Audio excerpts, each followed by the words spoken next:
Thanks for having me on. Great to be here. How's it going, Rob? It's going great, man. How are you guys doing? Great to be on the show with the awesome name. Your agenda, what I think everyone needs to know on other people, it didn't really work that way. Hi guys, it's your boy Johnny. Oh, it's so nice to be on Canary Cry Radio. People will sometimes say to us, you guys are taking this stuff way too lightly because you guys are laughing all the time. That's what started it, and we opened wide to saying, Lord, we'll help any of these, we'll go whatever. Well, is that the way the Antichrist is going to arrive? I don't know, but I know that the book of Revelation tells us in Revelation 17 that the world is going to marvel at he who was and is not and yet is. There's a lot of minds that are being made up that say, hey, E.T. is God. The God of the Bible is just ridiculous. You're listening to the Canary Cry Radio. Here's Basil and Gonz.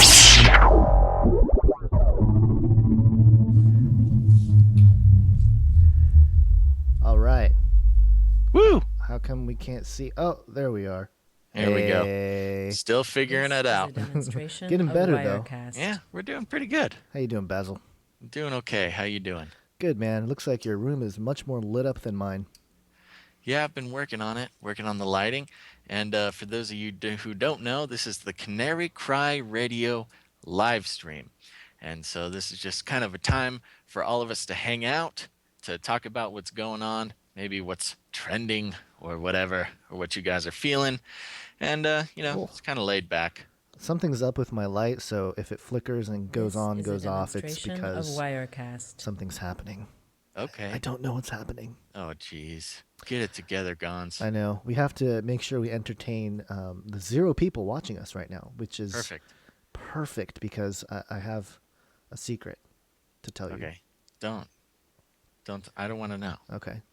All right. I kind of want to know. Should we wait till there's somebody?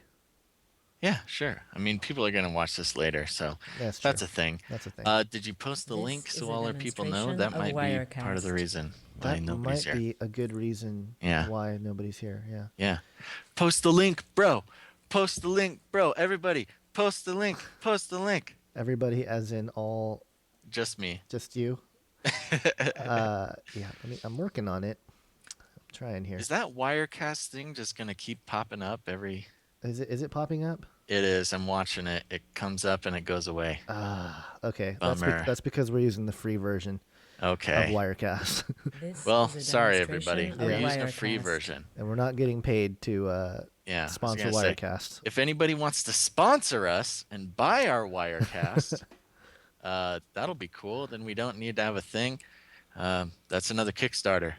Kickstarter campaign number 17. Number 17. We might actually do a Kickstarter someday. That'll be nice. Yeah. Maybe we'll put together a mockumentary. Yeah, there you go. Oh, we have Lancaster Films 9 is here. Yeah. What's up, buddy? I'm still trying to figure out how to find the link. I don't know where to get the link for this thing. Me too. Maybe somebody in the chat can do it. Yeah, if you guys can paste the link. Somebody paste the link for us. Audrey RV's here snacking on M&Ms and working on a Sudoku puzzle. Oh, wow. There you go. We're so interesting that you could also work on newspaper puzzles as you go. So maybe some crosswords and stuff like that. Maybe we'll Still help. waiting for somebody to post the link. Come on, people. Come on. Okay, so I'm just going to talk because... Wait. This is a talk Sincere thing. Viper is playing that Fallout 4. Uh-oh. Yep. I've been eyeing it, Sincere Viper. I hope it's working out. I have a video that follows the money trail of Fallout 4. This is a demonstration of Wirecast. And it's not good. Oh, it's not good. Oh, they're saying it doesn't allow them to post web addresses. Really? And you post it on Can you do it like the sneaky Facebook way? Where you go like www and then :dot. Yeah, they could do that, or they could just post it on our Facebook and then we'll use it. Yeah, I think our Facebook thing is working. So, all right, there we go. Oh, somebody did it. Thank you, Audrey. Nice. Audrey's the best. This is a We're demonstration not the of best Wirecast. at this whole thing. No, live is not our thing. See, there's my light doing the thing again. All right, posted. All right, there we go. Now we can get started. Yeah. I don't know about it. I guess I'll post it on the Canary Cry one too. Here we go. Pretty awesome. So I posted a video today. Yeah. Called Teleportation in the Bible. The supernatural miracles of a resurrected Jesus. Is a demonstration of Wirecast. And I talked about, Jesus like appearing or vanishing in front of people and appearing in rooms that are locked from the outside, And immediately I got called a heretic. Like right away, the first 3 or 4 comments were like, I think you've gone too far, Gonz. Gone too far, that teleportation, that Jesus teleports? Yeah. And just because it's teleportation doesn't mean it has to have to do with Project Philadelphia or anything like the Philadelphia experiment. Yeah, no, I didn't even mention any of that stuff. I mean, I was just reading scripture and saying, for lack of a better description in the modern vernacular, it's teleportation. He moved from one place to another, transported, without a physical movement. Right, of course. So, and I also mentioned Colossians 1:16 and 17, where it talks about God holds things together, all that stuff. It's like all scripture. This is and a they're like, demonstration of Wirecast. Yeah. Yeah, that's the best, not the best, but it's a wonderful part of the Bible is that, it has fun stuff like teleportation going on, but, obviously in different contexts than like Star Trek beaming down to a planet. Right. But, it's there. It's there, people. Read it. I didn't write it. I just read it. Yes, we are. Said every pastor ever. This is a demonstration of Wirecast. I know about OBS. We tried OBS. You gotta say it out loud. Marie W says there's a free program that works well. Seems like most gamers use it, called OBS and free. Yeah, it's open source. Free? Didn't we look into it? No, it's free. It's open source. We tried it. For whatever reason, it was freaking out on my computer. So that's why we're not using it yet. But we might use it if we figure it out. I mean, This is a demonstration of Wirecast. Not that much time trying to figure all this stuff out, to be 100% honest. Right. But we spend a good amount, and this is what we got so far. But yeah, that being said, we apologize. I apologize to everybody watching now and everybody watching in the future. We did not know that this Wirecast logo would just be like coming in and out, fading in and out. That's got to be so annoying. It probably is annoying. I have sincere apologies for that. Hey, but overall, the look is better, right? With the logo and there's a woman's voice. What? Angelique Lewis says that woman's voice is creeping me out. There's a woman's voice? Is it sending out a woman's voice the whole time? Oh, that's terrible. Uh-oh. This might have been a huge mistake, Gonz. Well, someone could have told me that there's a woman's voice going out. It's true. I don't hear it. Oh, no. Yeah, my lights are flickering. This is bad, folks. This is a demonstration we're so of sorry. Wirecast. We're failing miserably. Oh, no. Should we just stop it and start a new one? I don't know. It won't look as cool, but it won't have a woman coming in. Wirecast. I don't know what she's saying. This is a demonstration of Wirecast. Yeah. Every 30 seconds. Every 30 seconds? Oh, my gosh. All right. UF Disciple says it's going. It's just to keep going. It's fine. Is a demonstration Alyssa of Wordle Wirecast. says not a big deal. Her voice is soft. She's got a nice soft voice. All right. Right now is the time. Everybody say if we should keep going or restart with the other version of Wirecast. The majority wins. Okay. So here we go. Chat's going. This is riveting, by the way. Yeah, if we leave this up, this is why it's Wirecast and not the podcast. Of Wirecast. Yeah. You know what I'm going to do is... All right, we've got 3 for keep going, 4 for keep going, 5 for keep going. Oh, we got 1 for restart. Keep going, keep going, keep going, keep going. All right, looks like we're just going to keep going. Does it interfere with what we're saying? Like, no, how badly I think it's does just it... softly. I think it's a soft female voice reassuring us that it's that it's a demonstration of okay, Wirecast. that it's a demonstration of Wirecast. All right, so this is the official apology. We apologize for our demonstration of Wirecast. We are using the free version. We are working on a better way to live stream, as you know, and I hope you all understand and give us a little bit of I don't know, slack. We're still figuring out this live stream thing, and we just haven't really wanted to drop $300 on a version that won't whisper at you occasionally. If anybody would like, this is a demonstration they can donate of some money, Wirecast. and we'll buy the Wirecast, or we'll keep working on it. Don't worry about it. We'll work on it. We'll try the OBS again, and I'll take a look at it again. For whatever reason, it wasn't recognizing my screen, and having issues with that. And it would remove my mask on its own. It was crazy. Whoa. Yeah. That's some quantum stuff going on. Angelique says, but for the suffering, we have to I have to change my mask next time. I'm starting to like this mask. I'm sorry. I'm kind of starting to like it. And for a mask, it's actually like probably one of the least creepy, scary masks if you really think about it, because other masks are like made of latex, and I could be wearing like a Bill Clinton mask or something. Anyways, okay, I'll look into it. I suppose it can be a lot worse. I will say that. Worse. It could be a lot worse. Yeah. So Basil, did you know that actually millennials, more millennials want censorship of offensive speech? They want to oppress. Actually, I'm part of the millennials. So are you? We want to oppress free speech. What do you say to that? No, I don't like it. I mean, where'd you hear that? I don't like that. I don't like it. No. It's a poll that was done. Poll indicates that 40% of demographics supports censorship of offensive speech.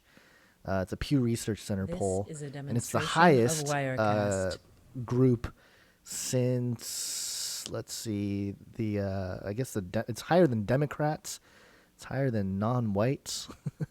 And it's in conjunction with some of the lowest educated. So, yeah, no, I'm not really into it. Here's why. Number one, I think part of the reason for that is because the millennial generation basically makes up the majority of the internet users. That's true. Or the internet conversation. And I think most of that just comes from A, there's trolls. Yeah. B, we spend more time interacting with, I don't know what you would call them, but inflammatory online commenters. Right, because there was some research done that said that the best topic, the most viral videos are rage and like ultra feel-good stuff. Yeah. And so it's always sort of Wirecast. You know, it's something that makes you humor was up there too. So it's always controversial. The more controversy, the better, right? Yeah. I don't think that's good at all. I think censoring I'm not saying hate speech is good. I'm not saying what was the exact language in what you just said?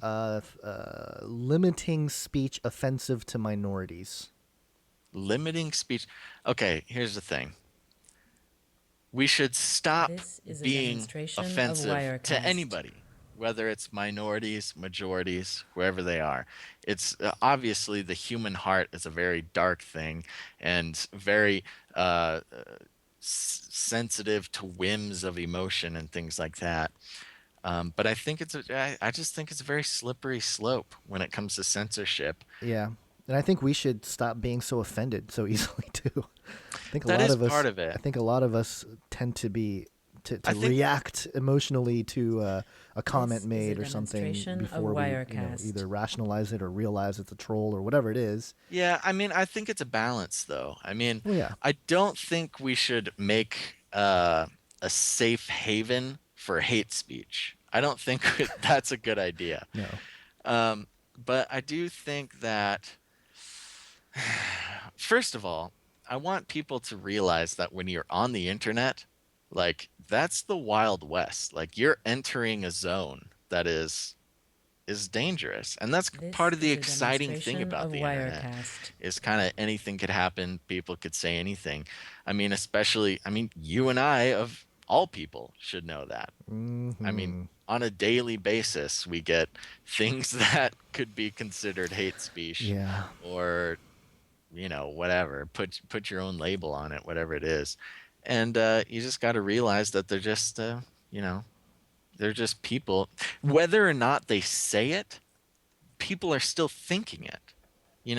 Just because a This is a racist person demonstration of isn't Wirecast. allowed to post something online, that's still like a weird little sleeper cell of racism that isn't able to have an outlet. And I don't know, it freaks me Right. out. Well, it's part of the idea of free speech too. Like, if we're gonna have free speech, then we have to. It has to be okay that people say what they think or whatever. That's the whole point. Yeah, that's the whole point. So, I don't know. If we limit it, then we're starting to live in that Orwellian. This is a demonstration sort of Wirecast. Now here's the thing, End Times Mama, which hello End Times Mama, I've noticed you recently on all the social networks. Here's the thing. I think there's a difference between, she says, like in New Zealand, cyberbullying is now a crime. Now, cyberbullying, I feel, is different from offensive speech. I don't know what's going on with my light, by the way. I got flickering light over here. So, This is a offensive speech demonstration of in Wirecast. some people's definition would be, sinners are going to hell. Right. That would be offensive to somebody. And not that I would necessarily post that or say that anywhere. Some people would, and that's their right. But like, if you're saying, "Hey, what's a good example without going overboard? Marijuana is against the law, and therefore it's a sin. This And is a so if you demonstration smoke of marijuana, Wirecast. you better repent because Jesus is going to send you to hell," and blah blah blah blah. Now, somebody may agree with that or not agree with that, but that shouldn't count as, for instance, cyberbullying. And I guess with this particular research poll you're talking about, they're probably talking about very intense racism, which of course is awful. But once you start censoring things, This is a demonstration it's a very of slippery Wirecast. slope. Well, yeah, and I think there are consequences to your actions on social media too. Like now, if you're applying for a job, your potential employer can go look at your Twitter feed or Facebook feed or whatever, and they can kind of get a feel of what you're thinking or whatever. And Basil froze. Basil froze in a very poignant finger point. Sorry, Basil, you froze for a moment. This Oh, is did a I? demonstration of Wirecast. Here's the thing. There are its own amount of consequences to posting on the internet. Right. I would not be against my employer asking if I had a Twitter, asking if I had a Facebook. They could easily find it if they wanted to. Which is part of the reason why I am a self-employed individual. But who wears a mask on the internet? That's yeah. But I think there's something to say about the inherent consequences of posting on the internet. Like you said, if you're just a regular guy, you're posting some things on the internet that are not agreeable, your employer very possibly may go on and find them, and you may lose your job because they don't represent the thoughts of the company. Right. And that's just that.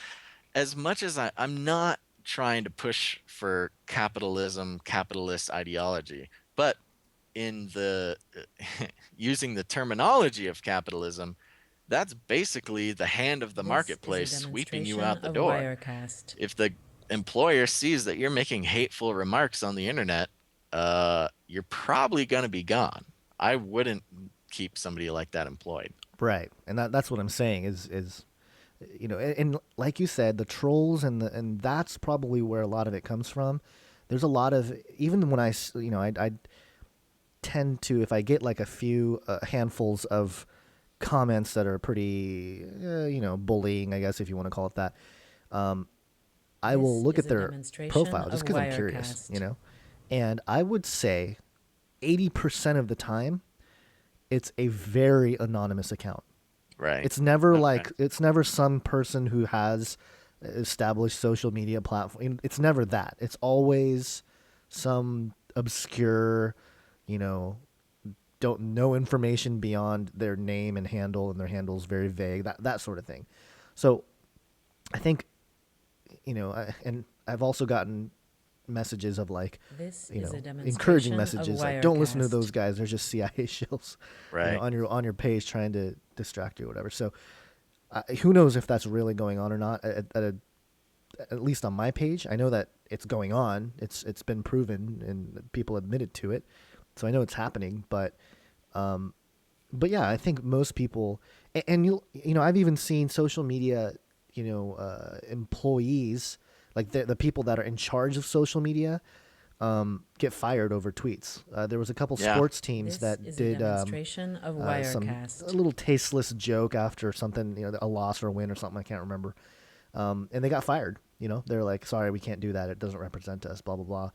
So while it is the wild wild west, there are when there are corporate interests, I think there is a level of management that happens, and if you want to play that capitalist game, then you're going to have to be more or less politically correct. The problem is the political correctness has gone way, of Wirecast.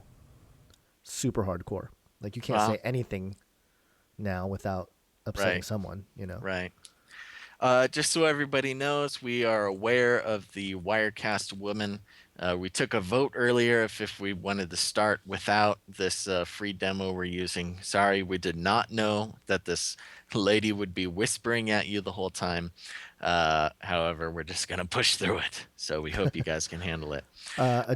So there's a couple of things coming through the chat here. One is the occultic date that we're in, 11/23. Obviously, some occultic numbers there. And then Marie W. says, apparently someone fired 67 shots at Black Lives Matter protests tonight. They are streaming, no proof. They say it was white supremacists. Very interesting. Well, do you have anything to say about the date, Gonz?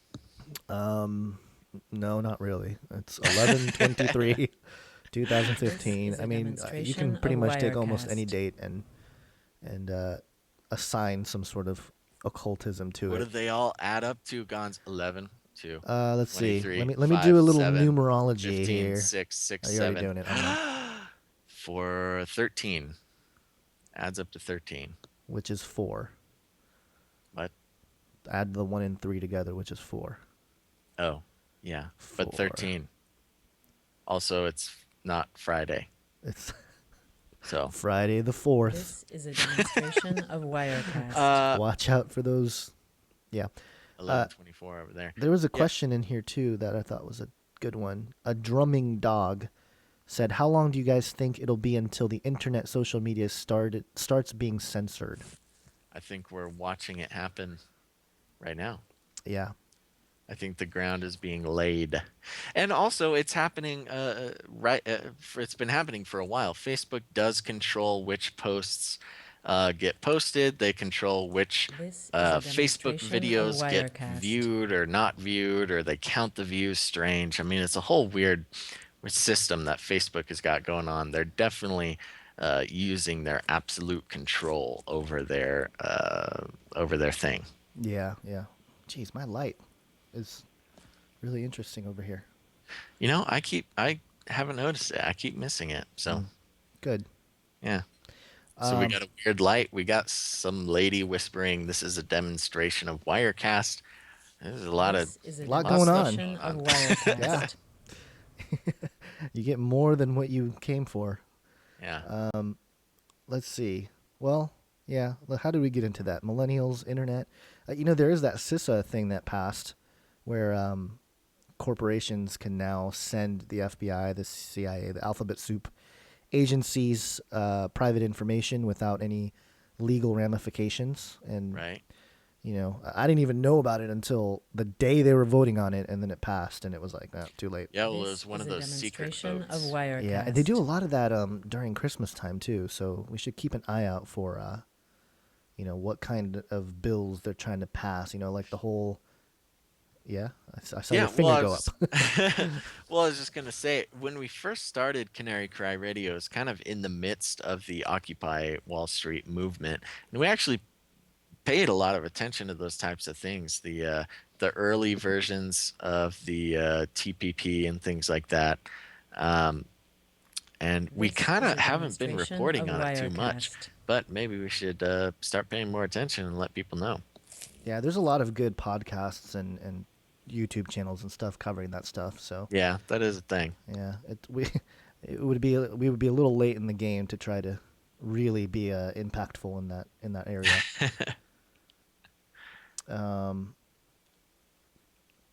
This is good TV here. Joyce and George says she is just demonstrating, guys. Just ignore her. This is a demonstration. She's just doing her job. She's driving me nuts. Let's see. I had an article here I wanted to bring up. Let's see if I can find it again with my 1 million tabs being open. Oh, speaking of which, there is another interesting, story. The hashtag Brussels lockdown. Oh, yeah. Did you hear about that? I've seen it around. The cat photos takeover hashtag This after is a Belgian police demonstration requests of Wirecast. social media blackout. And a feline photo emerged during Saturday's anti-terrorism raids in Brussels, in which officials asked the public not to report their movements online. Many cats are seen wearing combat clothing. I did not look that far into it. What?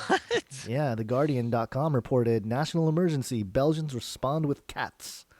Wow. So they were asked not to report what's going on over Twitter or over any social media. So instead of doing anything, they just started posting cat pictures and cat memes and right. And there's a whole slew of them. Is that helping them communicate during the crisis there? I have no idea. That's funny. It must be distracting. If we have anybody watching in Brussels, you can let us know what's going on. That probably doesn't help, actually, now that I think about it. What? It's like the people can't refrain from posting something, This so they are they doing it in protest, or are they mixing it with real information? Or I don't know. I don't know enough about it. No, I have no idea. I just love there's a picture of a cat that's laid out with cucumbers over its eyes. Right. The cucumbers. That's yeah. Anyway. Let's see. End Times Mama said, "Did you guys hear about the halting of NSA metadata collection?" There has been a few reports of fights against the NSA metadata collection. As my understanding, it's been going off and on ever since it came out. People will win one court battle or something, and then they'll find a way around it, and it kind of just goes back and forth every couple months or so. Right. Right. So there's a conspiracy theory going on right now that Bricker Designs brought up. The white coat and wrestler mask makes me think that Basil is a Mexican drug lord. thoughts? Yeah, what's up with that, Basil? I'm just, whatever, man. Just I gotta actually, yeah, I actually just watched a documentary about. It's a pretty famous documentary about drug dealers in Mexico, and it's a really interesting one because it shows, all sides. It shows sort of your watchdog group that's out there just trying to, control the borders and all this stuff on their own terms, right? Not so much the military. Then you have your military police officers, and then it shows the actual drug dealers. And, it's a little sympathetic towards them, too, because it's like, this is all we know. It's like, and this is what we were taught since birth. And you can't blame us. People buy it in America. This is how we make our money. And it was really interesting. It was fascinating to watch because it's one of those issues where, as a Christian, you're like, man, this world is just fallen, Right. And it's like sin-filled because you can relate and identify with each group and their sentiments for why they're doing what they're doing. But it's interesting to watch because, you sympathize with one group and then, like the watchdog group will be like, oh, they're just scum. They're just rats. We just need to kill them off or whatever. And those are actual human beings on the other side, and they're saying we're just doing this to support our families, blah, blah, blah. So this is a demonstration as is the of case with Wirecast. a lot of hatred that happens. It's always, human at the core on the other side. It's not so much the group that you decide to label. And it is dehumanizing anytime there's any kind of hatred towards other people. And that's actually why, and we've talked about this, Basil, but why, the film that I made was called Age of Deceit is because the main point of that was that even the elite, even the perpetrators of the conspiracy are falling for a grand deception by thinking that they're doing good, by thinking that, and then us as, just people of society were being deceived into fighting wars and things like that by making it seem like we're buying into the propaganda that those people on the other side of the aisle are dangerous and evil and all that. So it's the same thing. It's a heart problem. It goes much deeper than just ideology or region or all that stuff. So is a demonstration I'm done. of I'm getting off my Wirecast. soapbox. Gonz dropping the heart bomb. Heart bomb. A heart drop. We should have, instead of a mic drop, we'll have a heart drop. It was a heart drop. And it'll just slowly float to the ground and gently settle. Or just drop as squishes on the ground. No. Because it's a heart. Oh, right. Okay, we got a couple things coming up. One, Natalia Novak. What do you guys think about the Paris attacks? Do you think it was another orchestrated event? That's a hard one, and it's hard to say. I will say this. I can say in confidence, I think it was an orchestrated event. At the very least, the fact that we know that our own government funded ISIS, our own government has been very lax in combating them in certain ways. The situation in the Middle East with Assad and ISIS and the Turkish fighters and everything is a very complicated situation. I'm not going to come out and say that Obama necessarily planned this all out one night and told people to do it, but I don't think it came as a surprise to the powers that be. So there you go. Yeah. And there very well could have been some contingency, some propaganda contingency plans in place for something like this. But the ISIS situation is so complicated. I do not think that it was necessarily all fake, but I do believe it was orchestrated in the sense that it didn't come as a surprise to a lot of big governments. Yeah, yeah. And actually, last Monday I was on Ground Zero with Clyde Lewis, and we talked about it. Right. And the guest, the other co-guest that was with me was I can't remember his name right now, but he was supposedly he was like former intelligence, and he was talking about how, talking about Operation Gladio and how ISIS is very similar to the Gladio operations. So, whatever, if you guys know about Gladio, if you don't, you should look into it. It's, the whole thing to me is, it's not fake. I think people died, obviously, and so we can't minimize that. And I cringe when I hear people just say, "Oh, it was all fake, all false flag," and they mix those two terms. And false flag doesn't mean fake. Right. That's a big one. Just so everybody knows, false flag does not mean that it didn't happen or that it's a sort of Hollywood production. Of Wirecast. False flag just means that it's there for a purpose. It's for a purpose that's not what is the intended or not what is thought of or is publicly displayed. So right. But yeah, one of the things that was funny with the Clyde Lewis interview was at the very end he saved the clip of Obama accidentally saying that they helped train ISIS or something, like we've upped the training of ISIS or whatever he says. Wirecast. Right. And I called Obama a clone on national radio. You're cool. I'm that guy. You're that guy. He promoted me as a rational YouTuber, and then at the end I'm like, he's a clone. Why did you do that? I was just joking. I was totally joking. Oh, okay. But it made him laugh, so that was good. It was super. It was such a serious show. I wanted to end on a laugh, Right. And make sure that there's a little bit of joy in so much evil. This is a demonstration of Wirecast. Yeah, I made Clyde laugh. He couldn't stop laughing the last 30 seconds or something, so it was good.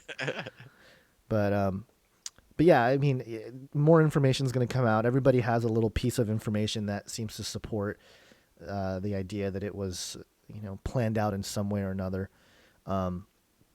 So, and there's a lot of weird connections you can make. Some of it is legit. Some of it I think is sensationalized. And that seems to happen. And that was the point Clyde was making that I really agree with, is that this is a demonstration before the of bodies Wirecast. are even cold, right? There's YouTubers out there saying it was fake, nobody died, blah, blah, blah. And that to me is a problem, because it undermines the entire truther community by doing that, Yep. So it really does. So on that note, I think it might be time for a kitty break. There was some questions about whether your mask is made out of leather. Yeah, I saw that. No, it's made out of a hyper nano material. It form fits to my face and also keeps me cool and dry. This is Monty. Everybody, you'll see more of him. I think you need to groom Monty a little. He's looking a little scruffy. No, he's a scruffy guy. Yeah, but he wasn't that scruffy when I first saw him. Oh! So you guys will be seeing more of him in the future. His tail, just his tail in the background. Yeah, he's a funky guy. This is a demonstration of Wirecast. Dogs for Life, Cherub Vaesh. Yeah. Oh. Yeah. Unless your dog suffers from post-traumatic stress disorder, then you kind of question the whole dog thing. That's true. Any news on episode 100 coming out soon? Yes, we have been working tirelessly. In fact, in the morning we're doing some more about episode 100. We're actually pretty excited about it. It's a lot of work. Seriously, a lot of work. It's like we were talking about it, going, what did we do to ourselves? Like, why did we do this? Yeah, we really kind of pinned ourselves into a corner with episode 100, but we're working on it. It should be out early December, but before then we're going to be putting out a flyby, and we're going to keep doing these live casts. So we're going to keep in touch with everybody. But episode 100 is in the works early December. Yeah, and it's difficult. It's a difficult one to put together because of Wirecast. There's a lot of technology involved, some time traveling. Yes. Bending space-time and finding quantum folds in space time, and Basil trying to use. So it's not impossible. It's just it just has been taking a while. Lots of tinkering been going on. Right. And embedding secret messages is also a challenging task. So two things, Gon. Let's see if there's a guest somewhere online that we can bring on. And also, Charavaesh is pretty sure your Paris video has been demonetized, hasn't it? Yep, absolutely. Why don't you talk about that? Because I've heard enough about it. Yeah. Call Basil at 5 a.m. They demonetized it again, man. Yeah, I had a video. The first video that I made, I'm trying to pull it up here so I can take a look at it so I don't misspeak. But yeah, the first video on the Paris thing was the Saturday morning after it happened. This is a demonstration of Wirecast. It's had almost 23,000 views. And yeah, it was demonetized. No explanation. Yeah. I posted the interview with Clyde Lewis on YouTube. That was also demonetized. And anytime Clyde is demonetizing everything. But I had a CERN watch where I talked about the COP21, which is the climate conference in connection with Paris, with also with Tesla and the whole energy thing. That was also demonetized. That's almost got 15,000 views. So, Come on, man. Sacrificing, Wasn't it like half of your videos the other week were demonetized? I posted 8 videos last week, and 4 of them were demonetized. Yeah. And those 4 were like the ones that actually got watched. So, but it's okay, It's what are you gonna do? I'm not doing this, to get rich. So nope. If there's a lot more things we could put the same energy in. I could go down to Mexico, and let me tell you what, I could. I could go down to Mexico. I could be a king. You would have to wrestle them, though. I could. I could. Yeah, I don't know about that. Do we want to try that thing we talked about before the show? That thing we talked about before the show. Yeah. It's very specific. Having to do it with our guests watching now. This is a demonstration of Wirecast. We'd give it a try. I mean, it's already Wirecast demonstration. We might as well try everything out. All right, that's fine. Okay, here's the deal, everybody. We're going to try bringing a guest caller onto the show. If you're here, you're watching this live, we are going to try, if you have a question or you have something you want to talk about, or you have a message you want to get out, or whatever it is, or you just want to hang out with us for a couple minutes. This is a demonstration of We're going to try bringing one of you onto the show live. So how do you want to do this, Gonz? You want to just pick somebody out and send them the information, or how should we do this? I don't know. It's your idea, man. All right. You got us into this. You got to get us out. I know. There's no guarantee that this is going to work. There's no guarantee that it's going to be good. There's no guarantee of anything, but we're going to try it, and so you're going to be the experiment. By the way, Troy King asked here, but surely they give you a reason they demonetize. Nope, they don't. They literally, the button to monetize disappears. Yeah. It's literally no explanation. So there you go. Yep. All right, so the first person who wants to come up and be on the show very enthusiastically is DCL Creative with the question, do I need a mic? Yes, you need a mic. Some form of communication. Yeah, you could plug in some iPhone headphones. Oftentimes, if your computer has a built-in mic. We're not going to be able to do video, but you can have audio.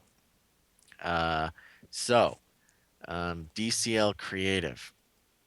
If you're friends with us on Facebook, DCL Creative, message us. Here's what I'll do. I'm going to send DCL Creative. I'm sending you in your YouTube Messenger.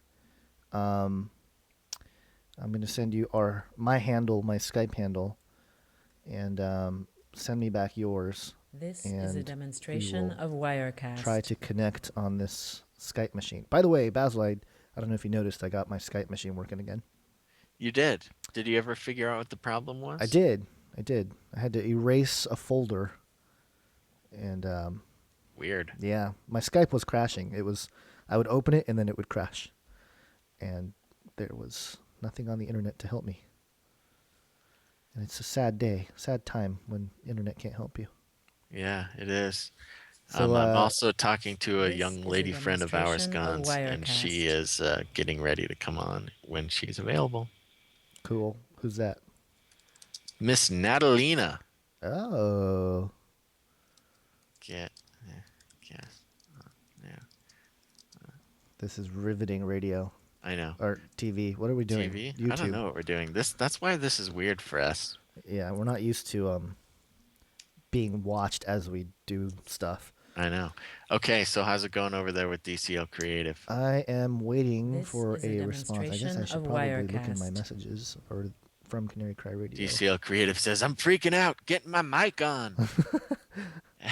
DCL. DCL. Come on, everybody. DCL. Everybody. Woo. DCL. Yeah. Oh, what's up, Shoe Fly Music? It's good to see you, buddy. Let's see here. Also, for later on in the show, we are getting ready to get Natalina, our good friend Natalina, on. So stay tuned for that. Of Are we going to Wirecast. do them together or what are we going to do? The DCL chants are going off right now in the message. Okay, so what I'm going to have to do here, and hopefully it doesn't affect Basil too much, but I got to get into my Skype.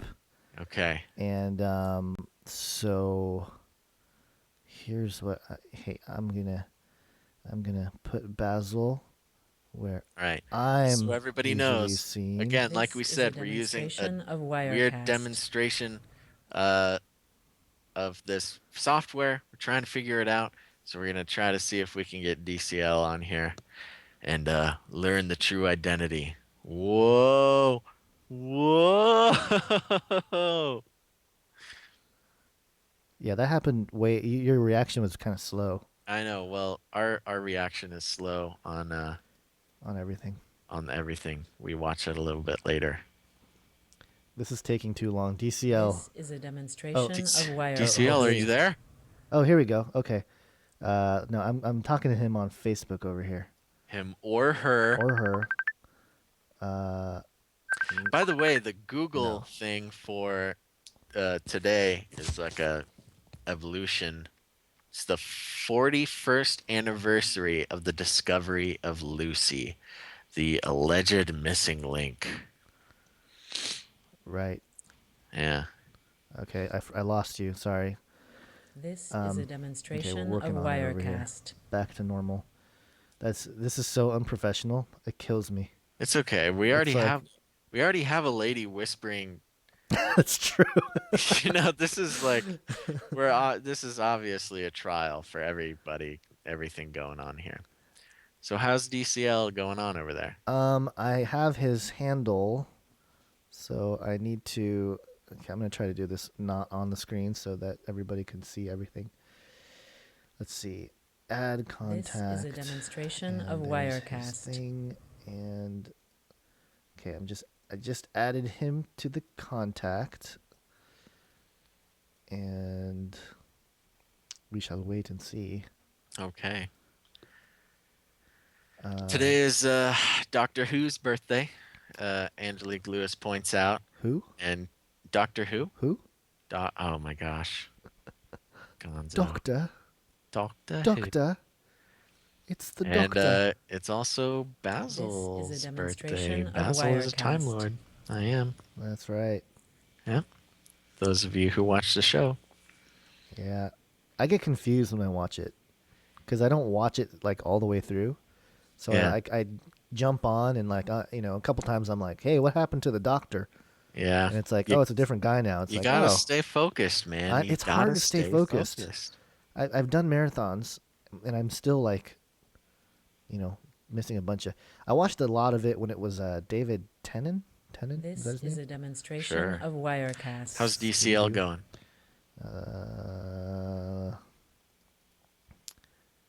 Okay, he's about to come on. Okay, so I'm gonna hold on. Alright. I'm gonna add him to the call here. Okay. Here we go. Whoa! Is that him? I think so. Can you all hear me? Is this DCL? Is that Basil? There he is. How you doing, buddy? This I'm is a freaking out, man. demonstration It's like of it's like one Wirecast. time I met a beetle, but this is bigger because it's two of you.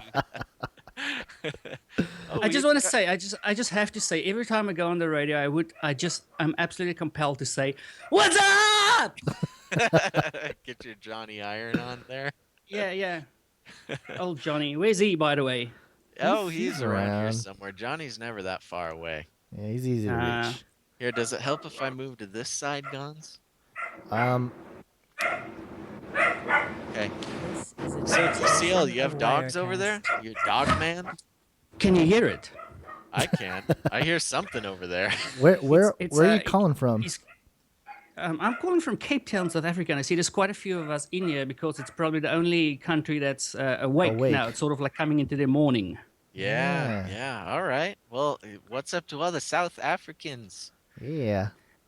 We've got troubles of our own. We had a mini Arab Spring about a week ago where all the students protest this thing where they had this hashtag fees must fall and the country was burning. It was all crazy. And then Paris happened and sort of took us out of the news. But so it's pretty much everywhere, all of this craziness happening. Yeah, that is crazy. You know, I did see some articles going up about, trying to bring back the subject of apartheid.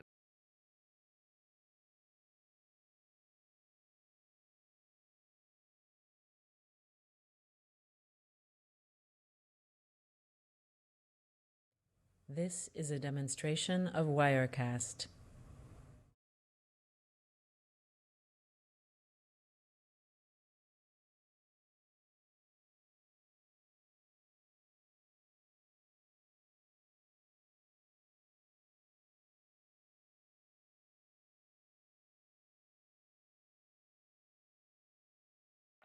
Political. You just mentioned apartheid. Apartheid is sort of a blanket for many foreigners. It's just sort of a catch-all, but it is much more complex than that. There is 11 languages, many different people groups, and for the most part of it, all of them try to get along.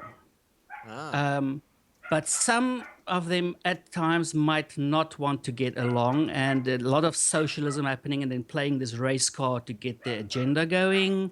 And there's quite a bit of a fatigue with this race card playing and this apartheid punching happening. So we all just want to get on with it and carry on. And those who try to benefit from it just drag it on as long as they can. Right. All right. Well, yeah, that does sound complicated. So it is definitely. Yeah. What's the general atmosphere over there as far as the Middle East and ISIS goes in particular? I'm curious about that because over here in America we get this sort of whirlwind of ISIS just thrown in our face every day. Is that something that's being brought up down there? We're not a massive news culture. It gets a short little mention. I think for the most part of it, the government, almost all of the political parties are not friends of Israel. They're not conceptually supporting any of the Muslim countries or ISIS for that matter. But they definitely, the official stance is we are rather friends of Palestine than we are. You get a lot of bumper stickers on cars where there's the face of Nelson Mandela and then saying, end apartheid in Palestine.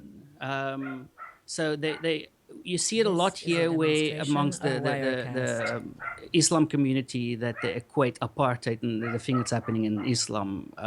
But as far as ISIS go, it gets a mention in the news. There's no panic. It's no... once again, we've got our own problems. People know about it, but they're not really freaking out about it. We've got, other things to freak out about. Majority government, socialist government, that sort of thing. I pay attention, and I know some people who do. I'm friends with the people from like Flint Radio. Oh, yeah. Yeah. Remember, if you also can recall, most of them, the majority of them are also South Africans. That's right. Yeah. So I know them personally, the two South Africans. All right. Well, great. Well, like we said, yeah, we do have a lot of South Africans there. There is coming on to the show here. I'm glad this is semi-working. I think we lost all the audio for a little bit, but it seems to be that we're back in business here. I don't think we lost any audio. I didn't lose any audio over here. Well, I saw some people posting about it. Oh. But it looks like we're back in business here. Wirecast. So that's good news. Hey, DC, what is it? L? DCL. Is there something better we can? I think we're just gonna call you Dion. Yeah. I'll tell you. I mean, I don't want to punch this one too hard, but I used to be in the podcasting thing myself. Yeah. And my handle in the podcasting thing was the Dutch Lamellenprop, if that rings a bell. The Dutch Lamellenprop. It's double Dutch, Johnny would call me. It sounds fast. Yeah, that's you. There you go. Demonstration yes, of that is Wirecast. I. That is before you. There you go. Okay. You're back on the air now. I have. Okay, first off, a friend growing up was South African, and they said that periods are called full stops. Is that true? Yes, indeed. Okay, so that's confirmed. Very important. Also, but in England as well. England as well, I believe. Oh, okay. So maybe it's not just an exclusive thing there. But the other thing is, I don't know. Go ahead. Traffic lights? You're going to ask about what we call traffic lights? Yeah, I am curious. What do you call traffic lights? If we call them robots. Robots. Yeah. Which leads me to a good question. I watched the movie Chappie, and I believe the whole thing was staged in South Africa in Johannesburg, if I'm not mistaken. Was that? Is that right? It's the same guy who made and shot District 9. Right. And the bandits in it is quite actually, if you want to just turn your attention to some occult happenings. The two actors that's in it are a known South African group of musicians called the Antwoord, which translates the answer. And they are quite dark and macabre, and they are the actors of choice for Chappie. I haven't seen it yet. I was quite a fan of District 9, and there's also some history in that in the apartheid era, as the city grew and expanded, it expanded into a neighborhood that was Cape Malay. And it was a very colorful, thriving community in the city, in the heart of Cape Town. And all these people got displaced thanks to the apartheid government. And it's probably one of the greatest wrongs of the apartheid government. And that was called District 6. And I think there was some sort of a wordplay on District 6 and District 9. Yeah. Well, it's and also how... It's interesting you bring up Die Antwoord, just in the occultic sense, is because they're very well-known chaos magicians as well. Oh, they practice chaos magic. Yeah. Oh, yeah. I mean, their videos are full on. I mean, I'm not a big, you watch Harry Potter and that'll get you possessed by a demon type guy. But watching their videos really sends off some big spiritual red flags for me. I am sensitive in certain situations, but I do believe that as with a lot of pop culture, their videos truly do involve a lot of their own personal chaos magic that they're spreading through those things. And there's some interesting things that I've run across with their own personal practices, and there's no mistaking that. They are truly in it. I do have some theories. They have a daughter together. Yolande Visser but it's not a real name. It's also Ninja's real name. I think it's Waddy. I forgot it. But they are they might not. They're a couple. I don't know if they're married, and they've got a daughter called 16. Their daughter's name is 16. Interesting. Is that just trying to be weird, or is 16? Is there some numerology in that? I'm sure. Well, it's chaos magic is an interesting field because a lot of it is predicated on putting personal things, personal icons, personal symbols, personal numbers onto things and empowering them through other magic practices. So where 16 you can find some sort of occult significance in the number 16 or in the word 16. But the thing with chaos magic, which makes it especially dubious, is a lot of it is created through personal will, which is closely tied to the practices of very specific Satanism. So I'm finding here. I found a little info on 16. Number 16, according to this website, anyway, literally means felicity, which, according to the Webster Dictionary, means blissful happiness or anything which will produce such a state. Certainly, blissful happiness is the stated goal of any satanic system. A corollary meaning of 16 is love, and the 16 for the occultist is 4 times 4. Remembering that the 4 upper points of the goat head pentagram represents the 4 elements. So again, some numerology. This is a demonstration of Wirecast. There's the 16th Street proceeding north. There's just all kinds of occult stuff in here. Right. But yeah, basically, and just so there's everybody always something. knows, there's a lot of questions in the message board about chaos magic right now, and Natalina did post a good comment. Chaos magic equals causal engineering, which basically chaos magic relates to Satanism, as in what's a simple way to put this? It's magic revolving around symbols and sigils created by the user that are given power through certain practices of the will.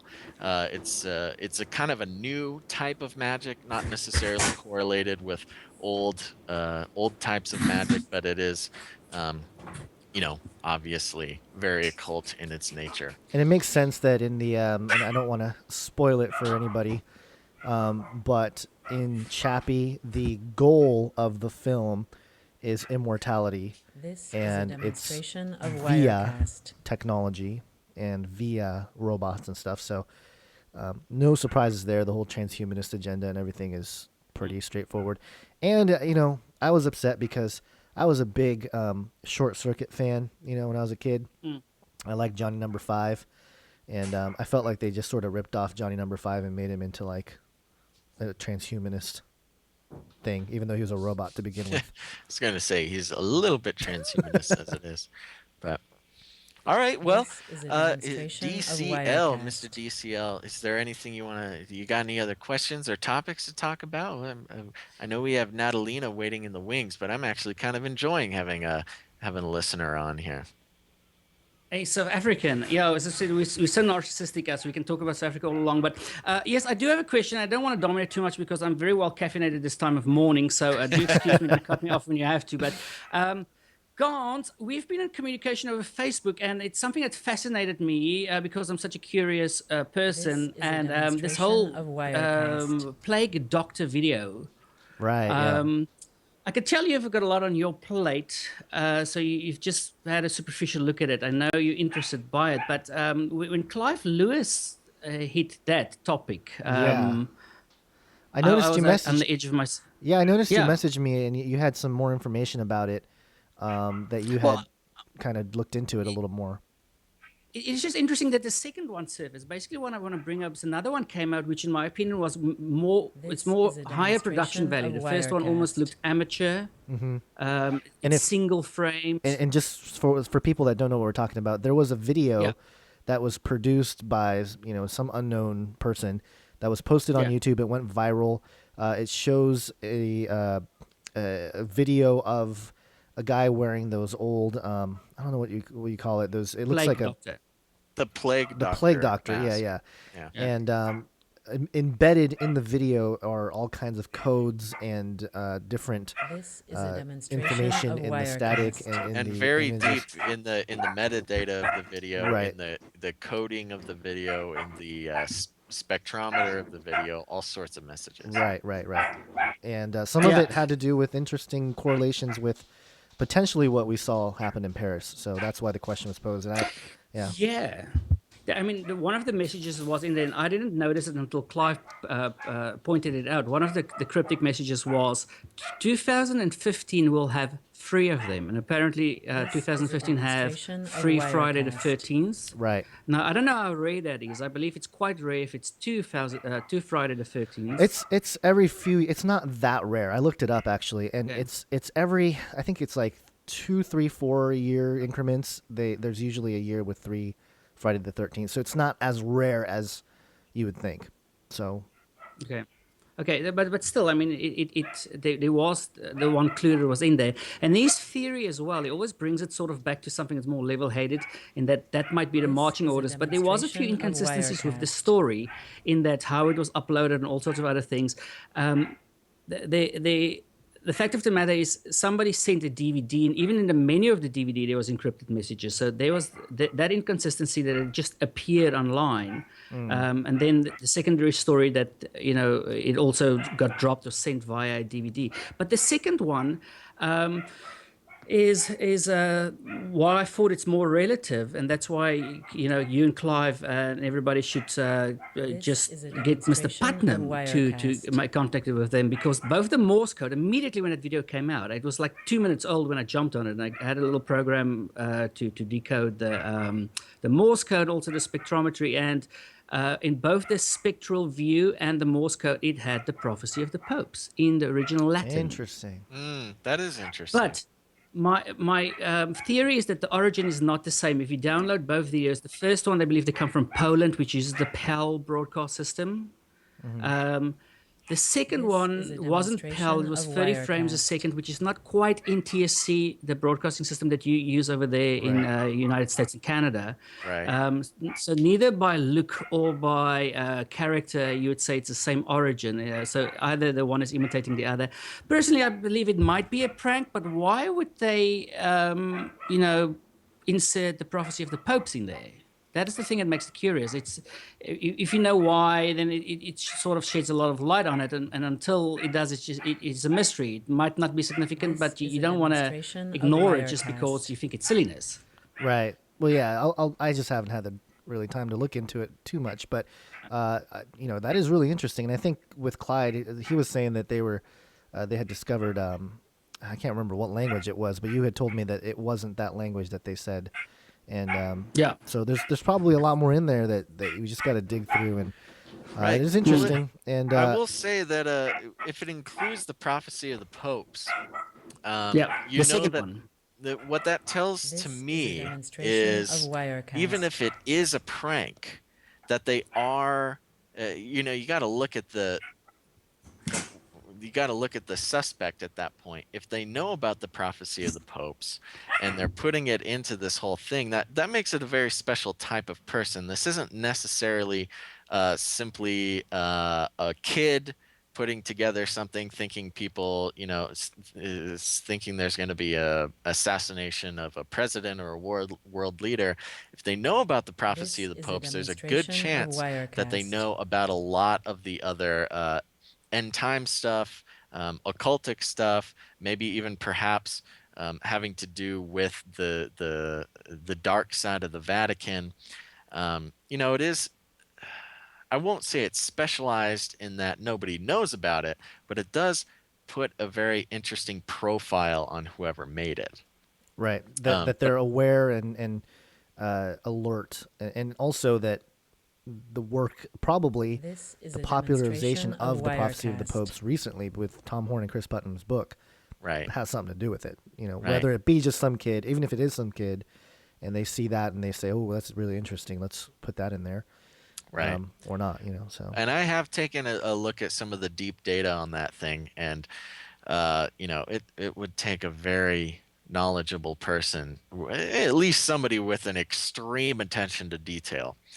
To put some of the things in there that was in there, but this is a demonstration. I hear you very, very soft back there. Sorry, the first or the second one? The detail you're referring to? I'm talking about both of them in particular, but the second one is even more so.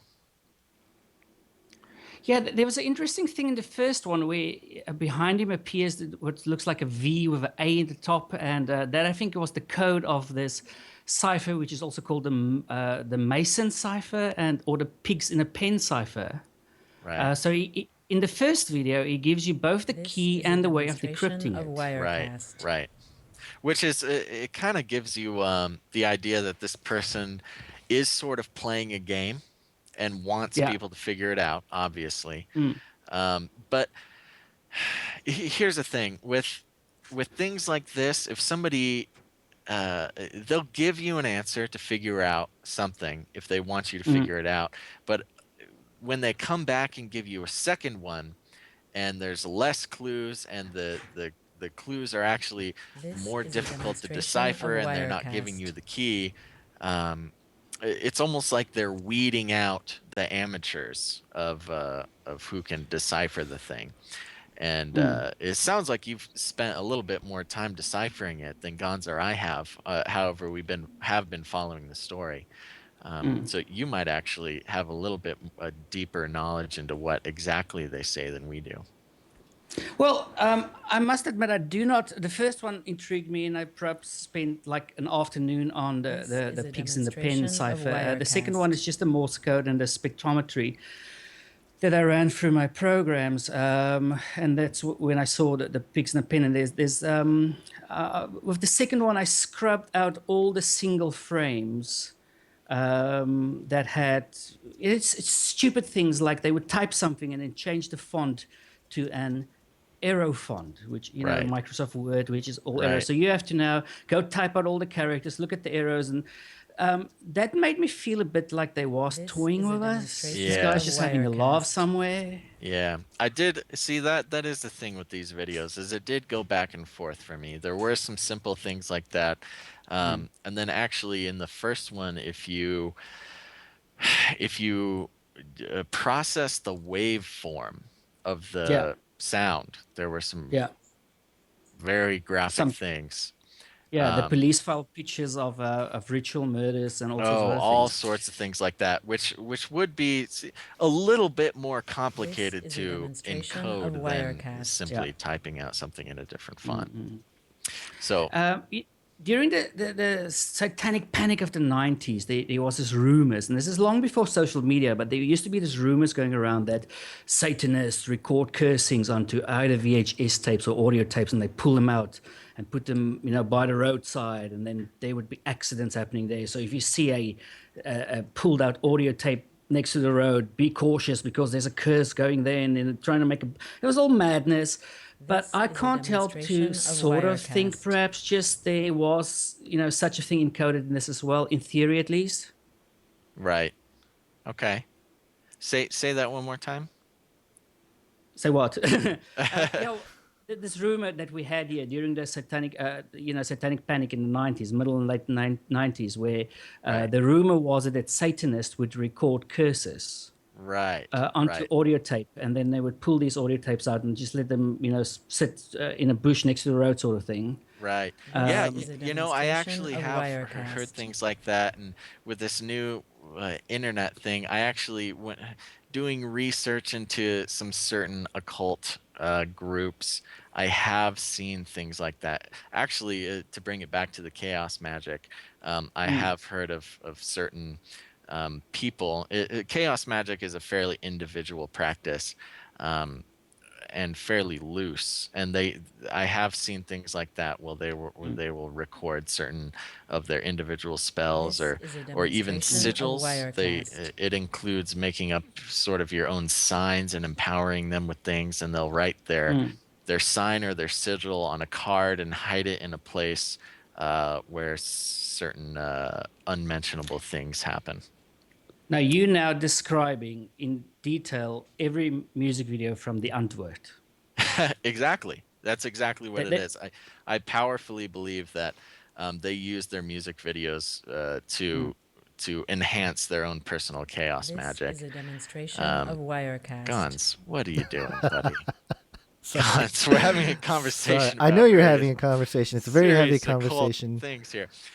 No, and that's a great point, actually. I mean, with chaos magic, this is kind of turning in, and again, I'm not an expert in this. I have looked into it and read to understand it and just to see what the practices include. but very much so when you see strange sigils and strange things going on within a Diant word This is a demonstration video, of it very Wirecast. the more psychic, not necessarily psychic how we think about it, but psychic as in, attention from the human mind. The more psychic significance you can bestow upon a certain sigil or symbol makes it more powerful. So in their practice, putting these things within a video and them being so popular actually will be in their practice, in their belief system, be giving more and more power to their certain spells that they may be developing. Well, there is such rumors. I might or might not know people that know them. And I haven't verified this, but I think it is. So basically, what I'm saying, it's completely unverified. What I'm saying. Okay. Wadi, Ninja's mother, I believe, is a theologian. She's a woman that writes Christian books. Yeah. Which is quite curious. That is interesting. It's always like that. It always seems like. Yeah, it is. I mean, Tori Amos, Katy Perry, there's quite a few of them as like pastor's children. Yeah, well, yeah, Aleister Crowley being one of the more. Yes. If you read Prophet of Evil, yeah. It just seems like it's where the enemy attacks the most, and there's plenty of people. I know too many people who have friends, family, spouses, whatever that reject Christianity based on their experience in the church, not so much on the truth claims of Christianity. This is a demonstration of Wirecast. Regarding that, the second point I'm trying to get to, and this is quite a stretch of the imagination, right? I know we sometimes do speculate, and then we do underscore that this is speculation, but it's worth a theory, just sort of as a thought exercise, as an avenue that you have to go down just to see it's a cul-de-sac, but you have to go down to see if it's a cul-de-sac. Ninja's brother's child went to preschool with one of my children. And it's a Christian school. This is a demonstration of Wirecast. Now, I mean, it's only his brother's child. It might not be that he is on the same path, but it did just for a second, because even before we knew they were related, the whole family just seemed slightly out of place where they were. Right. And I couldn't help to think about Russ Disdar's. I was gonna say Russ Disdar and the whole infiltration idea. We live here and everything, so I'm saying this, with great caution, just wanting to underscore this is a crazy theory, but this did, and I'm not saying it is the case, but it is definitely had my mind go there for a second. It is interesting, and it just goes to show we never know, Well, what's the theory? That this Black Awakening, they're sleepers. People, they might not even. I mean, how many churches do you know where the pastor had an affair? There's always a lady that after the prayer meeting, she goes like, "Pastor, can I have a word with you? Can you just come aside here for a second?" She's always trying to get the pastor away, and then it doesn't take half a year before we found out the pastor had an affair with this woman. Yeah, it is interesting, and I wouldn't want to jump to conclusions because there's a lot of times where one side of the family can be heavily oppressed by certain spirits and things like that, and the other side of the family can be kind of on a better track there. I would pray and hope that his brother there and his family This is a demonstration of Wirecast. Have seen the light and aren't necessarily taking the same route as their brother is. However, that you do make a good point. That is definitely something to be concerned about. Well, we always bring it up, or I always bring it up anyway. But Basil, you remember our offering boxes at the old church? Right. Yeah. Certain things sneak their way in all the time. Like we said, at the old church we used to work at, the offering boxes were in the shape of large obelisks. And, we never really thought about it until we kind of thought about it. Never thought about it until we did. And then I counted 11 stations inside the main sanctuary, with the 12th one, 12 in the main sanctuary and the 13th one in the foyer. Yeah. In the front. Right. So it was kind of like, oh, that's convenient. It was interesting. Yeah. Anyways, DCL, Yeah. people here in the Yes, sir. messaging boards are so happy you This came is a on, and that demonstration of I'm happy you came Wirecast. on. This was a, yeah, you know, when you bring on strangers onto the air here, you never really know how it's gonna go. But we really enjoyed this. You've brought a lot of good stuff, and I've enjoyed having a chance to regurgitate my information on chaos magic, if nothing else. I'm blushing now, but I just wanna. Did you see my Basil joke? No, where was that? And they must have missed it. It is a joke. But I mean, by saying it's a joke, you sort of This spoil is it a because people are demonstration expecting of me to be serious now. Wirecast. But all the good herbs, right, Yeah. have lady names. Have you noticed? Basil's the only guy herb. But Yeah. and then yeah, but I mean the best herbs are all lady names. It's like jasmine and rosemary and Yeah. marijuana. So that's a Well, joke, but I completely ruined it. I've killed it. So no. killed it in an That's American idiom means you achieved, but I did not achieve this joke. So I'm afraid. Okay, listen, This I'm is a gonna have to demonstration do of some work, Wirecast. and I don't know how long this podcast or live cast is gonna go on. So I'm gonna say cheers, and I'm gonna say one last time to Mr. Johnny McMahon, what's up? Johnny, Well, there you go, buddy. Thanks so much for coming on the show. And yeah, we'll be going for a little bit more here. We're going to bring Natalina on, but DCL, make sure to stop by again, buddy. This was great. He left. Yep. Okay. He's gone. He's Perfect. gone. Hey, before we bring our next person, here's a picture This of is a demonstration the of offering boxes at our Wirecast. old church. Literally, this is from the ones at our old church. So there you go. We weren't lying. I can't see that. Oh, there they are. Yeah. They're obelisks. Yeah, there they are. Are you giving away? This is the name of the church on there? Maybe in small print somewhere, but I don't think it is. It doesn't matter. Doesn't matter. All right, so there you go. Yeah, bunch of those. Yep. Yep. It helps. It helps bring in the money. Yes, it does. This Although they is a bowed down demonstration to of Wirecast. one specific family. Yeah. Somebody said Daleks? They look like Daleks. They do. All right. This is Well, awesome. there I we have go. so much power over like what gets overlaid your face. Yeah, it's kind of fun. Too bad we. Okay. All right. Well, I don't even need to wear a mask. We can just do I that. could just do that. You can just come up with whatever you want. The flavor of the week. This is a demonstration of Wirecast. This is why you log on to the live stream, so the you can live see stream. nonsense like this. Yeah. All right, let's bring on Natalina. Okie doke. Let me see here. Natalina. It's been a while since I talked to her. I got to get my Natalina fix. Okay, this is not good radio. No, it's great. Or TV, radio. Where's This is just a hangout. We're just hanging out. I had to go.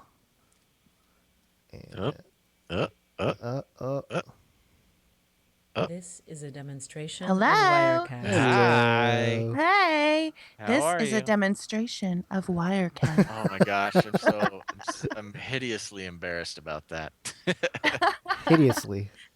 Oh. It's an interesting word. It was to okay use. though. He was a good guest. Yeah, he's a great guy. I'm glad we had him on. Are you gonna Yeah. do video, Natalina, or are you just gonna do? No. Okay, No, is that okay? that's fine. I'm just trying to figure He's out just trying to figure out his whole thing. my thing.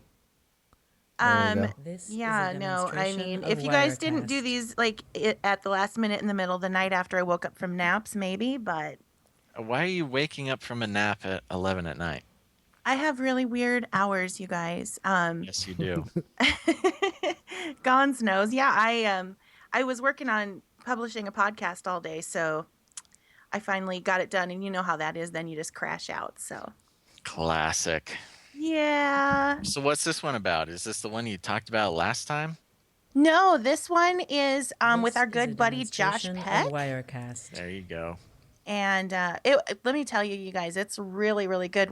The whole show is about heaven and eternity and kind of his take from his point of view as far as quantum creation about what heaven is. And he has this theory about how from the moment of salvation, we are all in heaven together at that moment because eternity is outside of time. Yeah. And It's really, really good. It moved me to tears. You know, See, that that's is good. interesting. I've Demonstration actually of Wirecast. researched some things theologically that say the similar thing. You know what's funny Yeah. is Dan Duvall, our friend Dan Duvall, is saying the same thing in his book. Yep, there you go. Yeah, and isn't that just a really moving thought? From the time that Paul was saved to the time that Basil was saved, and myself, we all appeared in heaven together at the same time because it is, outside of time dimensionally. I don't know. I find it so fascinating, and he connects it to, This is the a comfort we can demonstration take, of like if we lose a loved Wirecast. one or something, knowing that we're already with them in heaven right now. Yeah. It's a beautiful concept. And there are some certain Christian theological standpoints right now that uh, people are experiencing similar things to that, where they can sort of experience their heavenly lives Yeah. Right, while they're and still alive here. and Dan in his book, and we'll have Dan back on, and maybe we'll even This is a sneak him demonstration onto the of live stream at some Wirecast. point. But he talks about how there is a way to bind and loosen, certain aspects of heaven, and there's passages that talk about how the kingdom of heaven is within, and it's interesting because what does that mean? In that traditional sense, it's just like, oh, it's just in our hearts, da da da. But Dan brings out this idea of that multi-dimensional aspect of our being, that we exist not just in our physical realm, but obviously we exist in the spiritual This realm. is a demonstration and of in the three Wirecast. different heavens that are described, we have parts of us that exist in all three, Right. and that there are ways to literally bring the kingdom of heaven on earth, in that it manifests through the things we do. And so it's a really interesting concept. It's not it sounds new agey at first, but then you dig into it and it's like, no, it's not new agey, it's actually very biblical. Yeah. And Yeah. it's I think it's important for us to grasp some of these topics, because This I think is a the spiritual war is demonstration going to of get Wirecast. crazy in the next 10, 20, whatever years.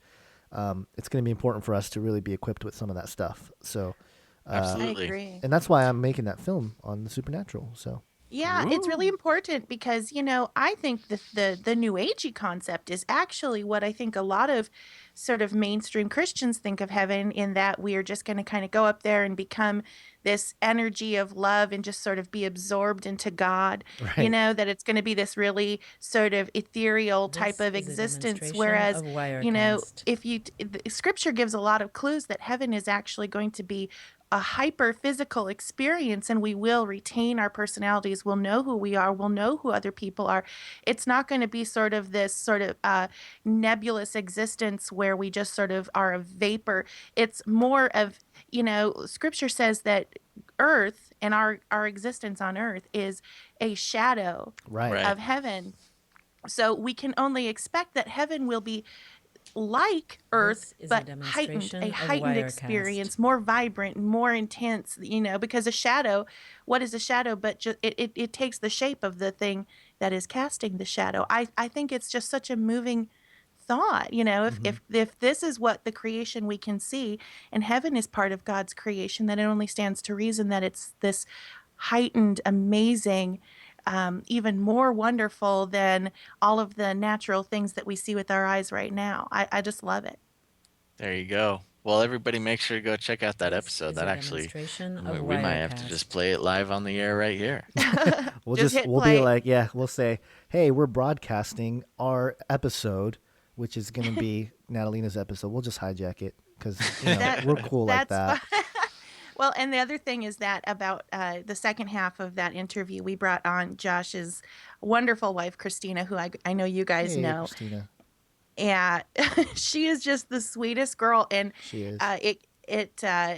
then they talk about how they met, and This sort is of a this idea of, demonstration of in the Song of Wirecast. Solomon, it talks about how, I have found the one whom my soul loves. Mhm. And so they talk about it from the standpoint of, if your soul, not just you, like I love you, or, my physical I being love loves you. You love You me. love me, but but if your soul loves someone, how incredibly spiritual that is, and how that transcends into the heavenly realm. It's It's really intense. Get prepared to hear a lot of sniffling and crying from me because it's just I cried through the whole thing. And I said at one point, I said, who would have ever thought that the episode, and I'm kind of known for crying on my show, but who would have ever thought the episode I'd cry the most would be the Josh Peck episode? He's covering all the emotions. He's taking care of laughter. Now he's doing tears and emotion and crying. There's going to be an episode where he just loses it. He just starts getting mad. He loses it every episode. That's true. That's true. But I mean, in a more physical he's gonna sense. Hulk out. Yeah, he's going to like throw something across the room, and that'll be a good episode. I can't imagine it though, because he's just such a sweet. Like, one thing you can say about Josh is he is just like the nicest person in the world. He is just silly and funny, but he's so nice. I can't even imagine him getting super mad. Can you? No. I can. I know how those super nice people are. They can switch in a second. In a moment. In a moment. In a twinkling of an eye. So yeah, I actually am waiting for another conference that we can go to together, and so we can hang out some more. Seriously, this image of Basil's really working for me. I don't know what you guys think. What is that? That doesn't even. Is that Mitch Hedberg in cartoon form? It is Mitch Hedberg in cartoon form. I get the Mitch Hedberg comparison a lot. That's why I did it. Yeah, you did a good job. All right, you guys talk for a second. I got to take care of one thing. There's a cat emergency going on. Oh boy, cat emergency. Cat emergency. Cat emergency. This is a demonstration of Wirecast. Well, hi, Natalina. Hi, Gonz. You know what? We really do need to talk seriously about a conference. I think that is needs to be on the agenda. Yeah, it's been it's crazy. It's been a year since the Ohio conference, and I almost killed myself doing that, and I'd say that jokingly, but at the same time, it was probably one of the most stressful things I had ever done.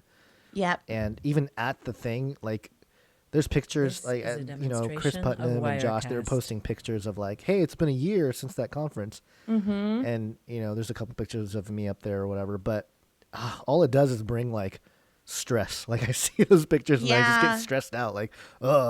What did I forget to do?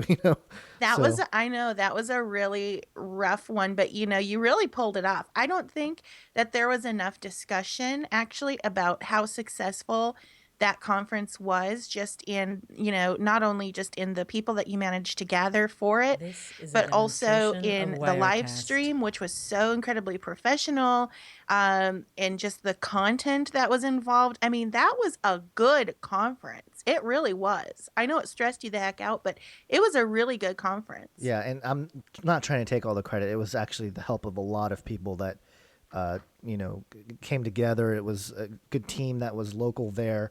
Everybody chipped in, and it was great. But at the same time, I can wait a year or two before I do it again, and hopefully next time I'll be a better delegator. That's the biggest thing I learned was the ability to delegate more meaningfully, maybe. But that just comes with learning and experience and all that fun stuff. So hopefully, but yeah, I think what I have envisioned anyway, and this is kind of shooting from the hip, and we've talked about this a little bit, but more of a festive atmosphere. Yes, a festival. That's exactly what we've been talking about. I think that is amazing. I think that's a great idea. Kind of like all of these, like how Carl Tykrib talks about these transformational festivals like Burning Man and stuff like that. I think we need to do the Christian version of that, where it's like an outdoor festival with a main stage and vendors. I think that would be so cool and really different. Yeah, and I guess the challenge will be, because in that atmosphere, because what I don't want it to be is, it's the Christian version of Burning Man. Right. I don't you definitely wouldn't want to that. bill it that way. Right, because then you're going to get those people who are, they're going to come in, they're going to smuggle in their whatever, just to be there and be like, oh, we went to this Christian thing, but we were, our brains were blown out or whatever. So we don't want that either, so it's kind of a delicate balance. But I do agree. I think a more festive atmosphere, one that's not just lectures, but more interaction, I think, is necessary. More time for fellowship. Yes. Music is definitely needed. Music, yeah. And that sort of thing. So yeah, I'm definitely down to bring your cats and stuff. Like an old time tent revival with cats. Yeah. Oh, are you? Oh, hi, kitty. I think we're on a little bit of a delay, so I didn't see him right away. Yeah, we have a little delay. Oh, he only likes to hang out for about 30 seconds on the live cast. He's like, get me out of here. Is a demonstration. Like, I don't need the fame. He's like, brush me. At least brush me before you put me on TV or the internet. He's a rascal. Go! Oh, he's so pretty. I'm training him to attack attackers. That's not good. He's going to be a guard cat. Yeah, he's pretty good. You can get in trouble for that. Can you? No. I don't think so. I'll get you in trouble for that. I'll call the local animal policeman. This I think is a they would be demonstration impressed. of The police cats. Wirecast. Yeah. All right, we have more people surprised at the mask. Gonz, what happened to your hair?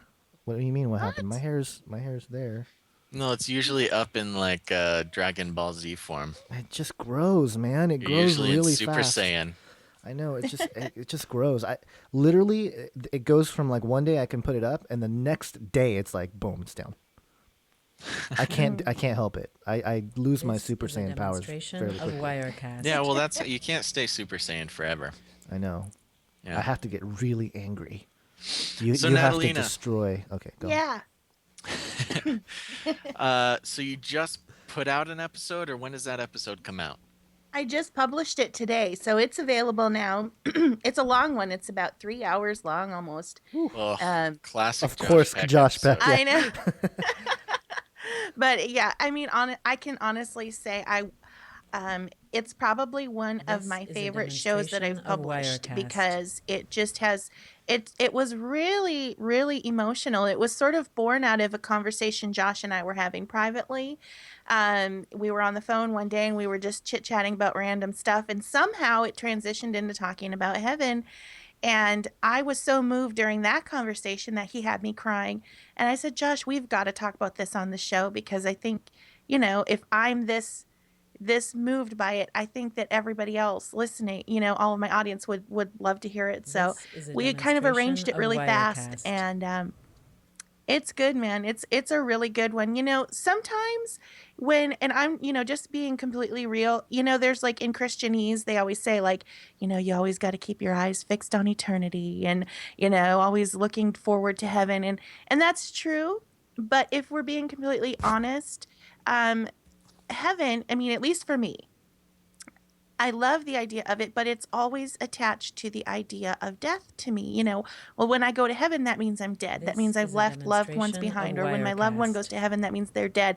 And our earthly minds have a hard time imagining that. You know what I mean? Yeah. But when we think about it in the sense that we as believers are already there, I don't know. It just really filled me with just this longing for eternity. It really moved me so much, and I just think it'll give people a lot of hope. I think it'll give people a lot of peace about the whole idea of this idea of transitioning to eternity.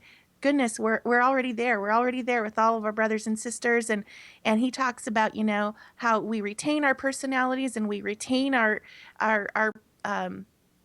knowledge to a certain extent. So like if you say, for example, if you're married, you will know that is your husband or wife in heaven. It's not this idea that I think a lot of mainstream Christians have, where it's like we'll just have like memory wiping happen, and there's really no evidence to suggest that that's what'll happen, and it's a beautiful idea. Yeah. It's interesting because a lot of the ideas of heaven and even hell within Christianity, a lot of them are cultural and not necessarily biblical. Right. And you can say that about heaven and hell. And so I think that's part of the wonderful thing too, is for the most part, heaven and hell are great mysteries to us. Yeah. Yeah, it's true. And there's This so is many. a I just saw in the demonstration chat of somebody talked Wirecast. about the idea that we were asleep. That the scripture talks about going to sleep. And Josh has a really good explanation for that. And again, I have to say that, and you guys know this, but Josh doesn't just throw ideas out there without cross-referencing it with scripture, Right.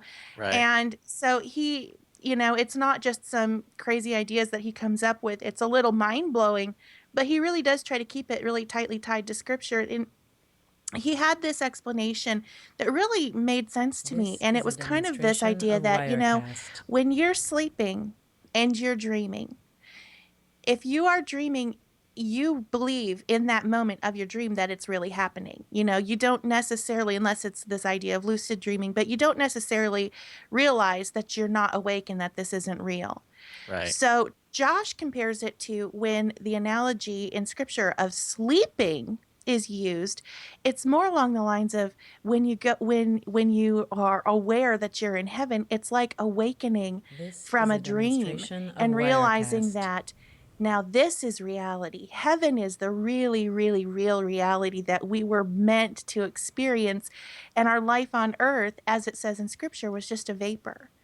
And I love, doesn't that make sense? I think that makes a lot of sense. And this culturally throughout history, there's this whole idea, poets and writers have tried to explain this idea of the awakening of the sleeper. And that makes so much sense to me, that when we actually are in our glorified bodies and we're in heaven and when we're with Jesus, that's really reality. That's when we're awake, Right. You didn't know it was going to be this intense. You didn't You're know. making me sad now, or happy. Tears of joy. And that is in base. I'm reacting to Basil's sort of tears of joy, but it is weird though that the feeling of joy when you cry is a demonstration of Wirecast. Both when you're super sad and you're super happy, and that line is very fine, right? Like sometimes you cry and you're kind of like, am I crying because I'm happy or because I'm sad? And sometimes it's very clear, but other times it's not so clear. Like there's that joy that brings an element of a seed of sadness or something. I don't know if I'm explaining myself properly here, but what I'm getting at, melancholy. It's a melancholy. melancholy, yeah. And I get that a lot. Like I even if I see something that is joyful, it's in that is a demonstration of not having that emotion all the time, or knowing that this is a fleeting moment, or there's something that is hindering that whole emotion from being like a normal thing, and that's why I don't know if I'm explaining it correctly, but I would imagine, and this I don't know, I'm just shooting from the hip here. I don't know if there's any scripture to back this up, but when I relate it to dreams, when I dream, there are emotions that are much more clear. Is a demonstration of Wirecast. And the knowledge of certain things and reasons for things are tied to the emotion, and it's very clear what's going on.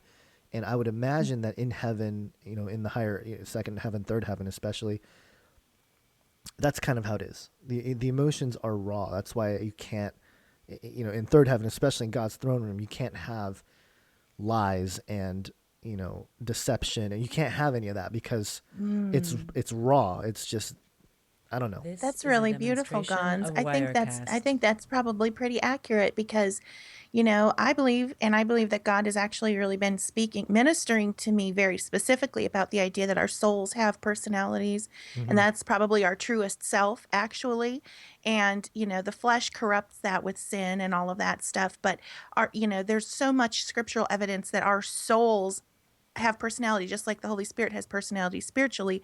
There is this otherness, and that's probably the part that is in eternity. And of course, without the hindrance of sin, without the hindrance of the flesh, it only stands to reason that our emotions would be heightened and more accurate, that we will retain this emotionality, but it won't be hindered by the flesh. I love that. Right. And it's because when we think about all of our problems here on earth, right, in the flesh, they're all tied to emotions, right? They're all like, we're always trying to change our emotional state or change our our head in with whatever substances, actions, whatever habits, whatever. This is a demonstration of supply Wirecast. an emotional problem that we have. We all have this emotional problem, right? And so I think that's why the gospel is so powerful, is because it does speak into the core. And I think, I was watching clips from the movie Jesus Camp. Have you guys seen that? Oh, yeah, that took place here in Nodak. Oh, it did, huh? Yep. What do you guys think about that film? I found it kind of disturbing, I'll be honest. Okay. I want to go there. Because when I was watching it, I had I sensed the polarization of what is genuine Christianity, genuine gospel, and what is a manipulation of emotions, right? And so I felt that in the film, it wasn't clear what it was. Yes, there were moments where it was like, okay, yeah, that's more like brainwashing going on than real Christianity. But there were other points where the kids would talk, and their understanding of the gospel was like, wow, they really get it, So I was kind of torn in that middle area where it was like, well, Basil, you look like you're just dying to speak. Well, and just to be clear about the movie, I mean, yeah, the movie can be disturbing at times, but you got to keep in mind that was a film made by non-Christians who were trying to debunk Christianity. Right, exactly. But that's not to say that certain things like that do happen in the modern church. I mean, there's a lot of talk about the light shows and the stage decorations and everything that are just, playing on human emotion. And, sure, but, at the same time, I try to give them a break, because Christianity and experiencing Jesus in a real way, in a real spiritual way, and experiencing him in a cultural way, and experiencing the Christian doctrine and beliefs and zeitgeist and all things like that. Religion is a very emotional thing. You're talking about the afterlife. So yeah, of course, a lot of psychology comes into play when you got a big service going on or whatever. And not to say that it's good or bad, but it happens. But just to keep in mind, that movie was made by anti-Christian people trying to make Christians specifically look crazy. And it's funny because I watched an interview with the creators, and they sat there and they said, we didn't know anything in going in. We were just documenting it and da-da-da-da-da. But then their response, and they tried to sound as neutral as possible, but you can tell there was an agenda behind it. Right. Oh, sure. And like right down to the church that they chose, frankly. I mean, there's a bazillion different places they could have gone to capture, the Christian experience. And they clearly did their research and found one that they knew was going to be controversial. Right. Right. And so, yeah, obviously the scene with the cardboard cutout of George Bush and things like that were interesting. Yeah. And people can have qualms with, but I'm very much, and Natalina, we've had discussions along these lines as well, but I'm a little fed up with especially Christians getting too radical about talking bad about other Christians. I'm pretty tired of it. I don't really care for the talking about how other churches' services are better or worse than others, and of course pastors do things wrong. Of course, when a committee of a church committee gets together and plans out a service, there's bound to be some humanistic things get involved, and it's just how it is. But if people are truly making a connection with Christ or making a connection with God in any way, I mean, it's hard to, at least for me. And the Holy Spirit can use any of that Christian brotherly love and be glorified, right? So, when you had your Dr. Future on a couple weeks ago, I had made mention in the comments about a writer named Francis Schaeffer, an apologist, and he wrote, if I may, he wrote something that I would love everyone. You can Google it and find it for free online to read it. He wrote something called The Mark of a Christian. I think it should be required reading for every Christian, just to kind of have this perspective of the importance of love, not only love that we express to the world, but love that we express to one another, because that is truly the mark of a Christian, and people are watching. You know, that there's this wonderful line, and I'd have to look it up, but the gist of it is that if we as Christians cannot express love one to another in a tangible way, not just in the way that sometimes we say, like, I love that person, but, you know, I'm going to avoid them because, you know, XYZ, heresy, rebuke, all of that stuff. But if it's not something tangible that people can see and perceive as love, by the way, you know, then the world has the right to question whether Christianity is true, because our scripture, our Savior, told us that one of his greatest commands was to love your neighbor as yourself. And if we're not expressing that, then the whole world has the right to question everything else about what it is that we believe. That's what Francis Schaeffer writes about in The Mark of a Christian, and I find that to be so incredibly true. And just Google it. I just think it'll change your heart if you're one of these people that devotes most of your time, whether you're an online warrior or whatever, to kind of trying to tear down other people. And there's a lot of weird stuff out there. Don't get me wrong. There's a lot of stuff that makes my blood boil, and I just want to, you know, sort of reach through the screen and say, what are you guys talking about? But at the end of the day, you know what I mean? But at the end of the day, really, we need to be the greatest thing that people need to be able to perceive from us as Christians is our love one to another. Otherwise, they want nothing to do with us, and rightfully so. Yeah, and you know, and I've always vented. I appreciate both of you guys, Natalina and Basil, because you guys have been privately my venting, you know, boards, if you will, when things happen. That certain videos and stuff are produced with my name attached to it, saying that, you know, I'm this or that or whatever. And I've never retaliated publicly, and that's for a reason. I don't want to get into that mess. Number one, I don't think they deserve the attention.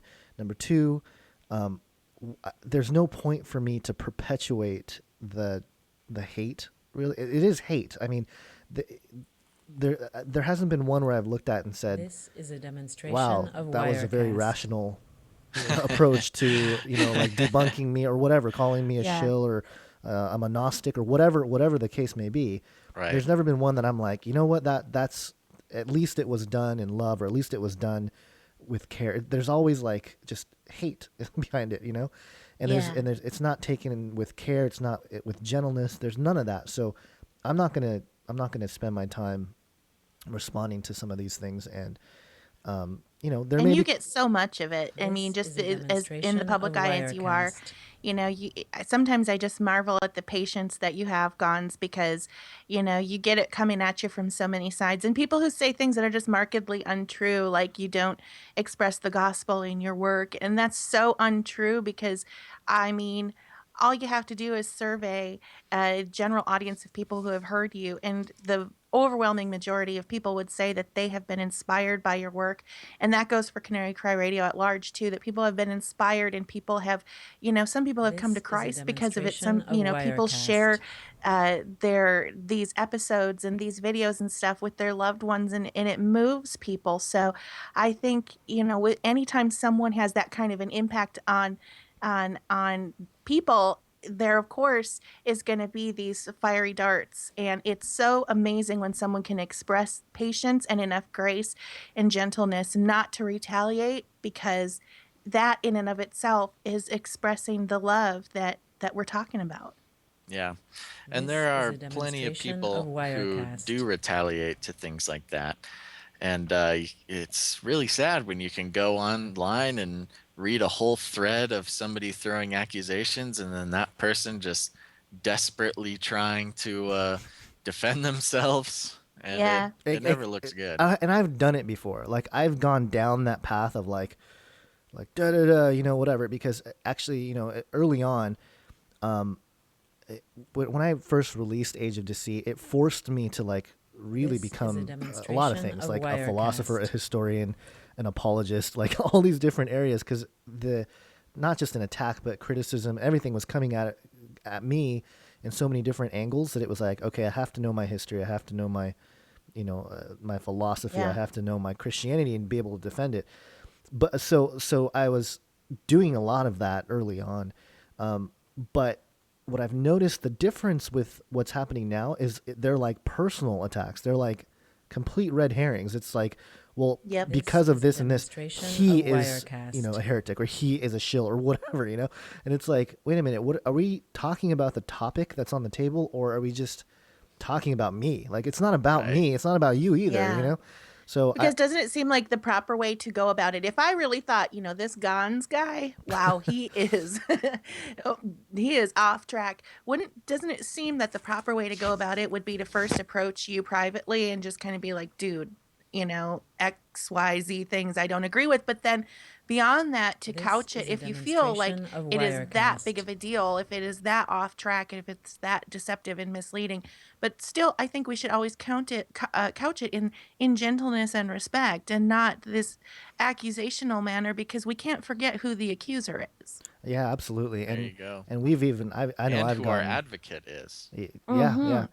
I remember getting, certain private invitations to have discussions with certain people that were, pointing the finger at me or whatever. And even those, I didn't respond, because it was, even that message was like, they like threatened me.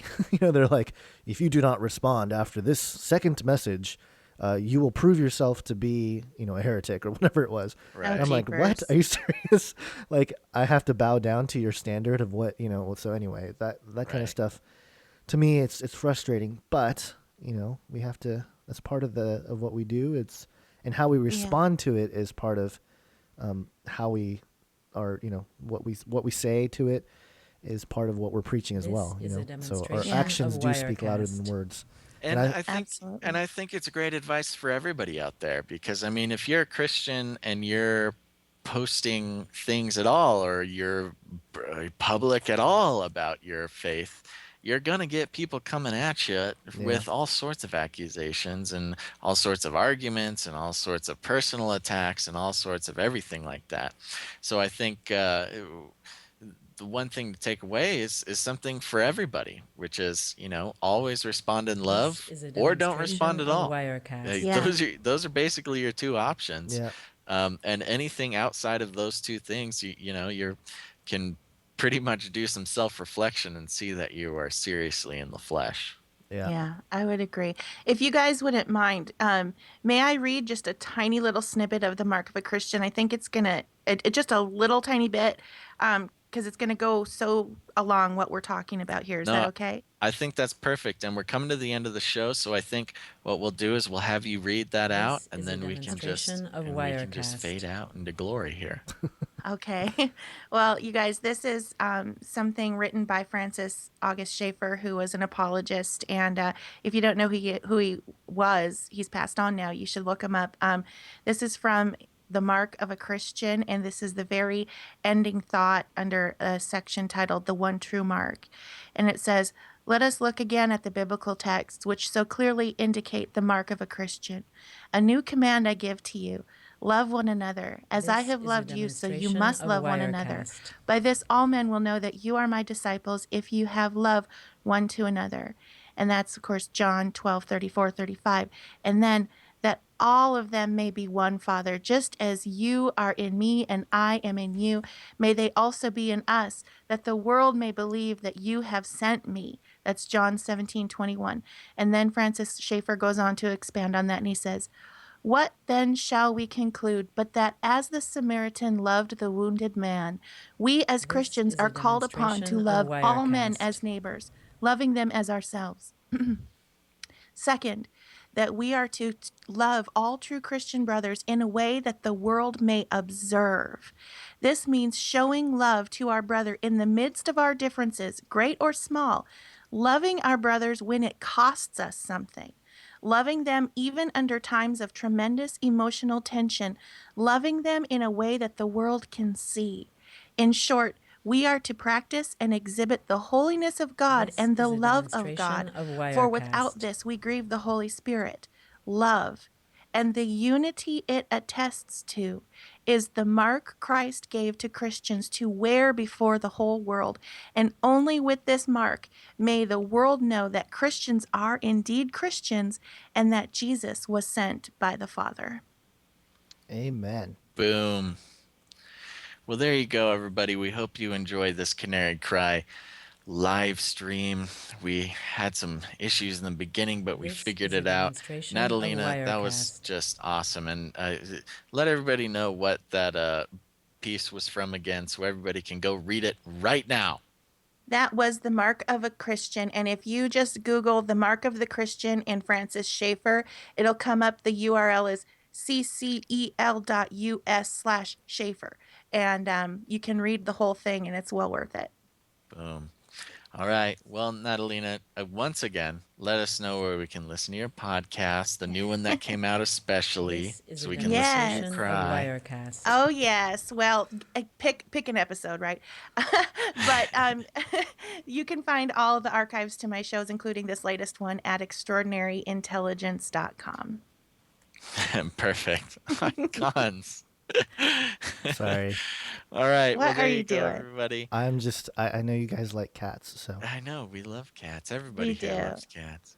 So there you go. Make sure to check out Natalina's podcast, Extraordinary Intelligence. And make sure to This check is a out Canary demonstration Cry of Radio if you Wirecast. have not yet. I don't know how that would happen if you're listening to this, but go do that. And we love you guys. We thank you guys. Thanks for catching this episode, live stream episode. So thankful Wirecast came out tonight. Thanks, Wirecast. We really being should. Our third co-host. They should really, give us a little cut. We just promoted them for 2 would hours. like to donate, how much is the real version of Wirecast gone? This is I a think it's demonstration well, there's of different Wirecast. levels. What's just the The basic? basic one is, let me just pull it up here. A couple $100 or something. The the Wirecast Studio is $495. Oh my gosh. Yeah. That's crazy. And the Pro, which we don't need the Pro, but it's $1,000. Oh my gosh. All Yeah. right. Well, Oh, holy oh, smokes. yeah, that's a. We'll figure it out. That's If like anybody 2 car has an extra payments. $500 laying around, you can send Oy. that in and we'll buy the new Wirecast. This If is a not, that's okay. demonstration of We'll Wirecast. figure it We'll out. figure it out eventually.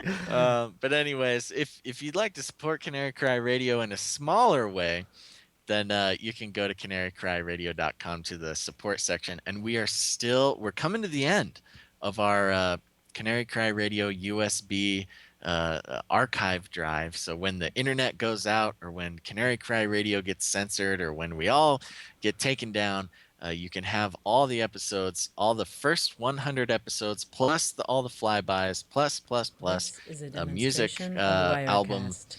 and all this other stuff. You can have all that on this USB drive. All it takes is a monthly support subscription to Canary Cry Radio at $15. You can go ahead and do that. Anyways, so there you go, folks. All right.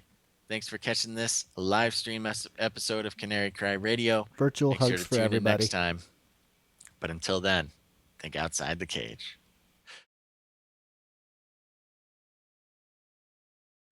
This is a demonstration of Wirecast.